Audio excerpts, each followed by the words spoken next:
Hey there, good morning everyone. Tuesday the 14th of February 2023. This morning's devotional is a reading from the first book of Peter, chapter 3, verse 15, which reads, "But in your hearts set aside Christ as Lord. Always be prepared to give an answer to everyone who asks you to give the reason for the hope that you have. But do this with gentleness and respect." Scriptures have just reminded us that we're always to be prepared to answer everyone who asks us to give the reason for the hope that we have. And then we are encouraged to do this with gentleness and respect. So, how do you get an egg out of an eggshell? Did you know that there are two ways to do this? We can either crack it open, or we can put it in a warm, loving environment and allow it to incubate and hatch. The second way preserves the little chicken, while the first simply kills it. Similarly, there are two ways to get the good news of the gospel across to people.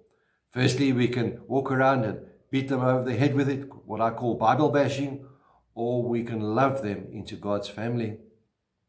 Have you also noticed that a lot of evangelism is just a thinly veiled insult? You need what I need because you're so bad or evil, or people can be so up and in your face and all over you, and you just feel so condemned and rejected and judged.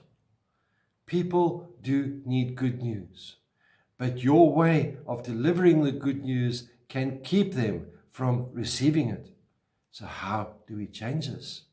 Firstly, we need to respect unbelievers. Do not humiliate them. Respecting means accepting them.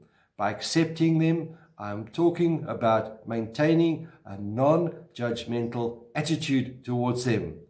That doesn't mean to say I have to approve of their lifestyle. Acceptance and approval are two different things. But everyone, and I'm sure you will agree with this, everyone has the right to be treated in a respectful way. The best way to share the gospel with unbelievers is to surround them with love and acceptance as you share it with them.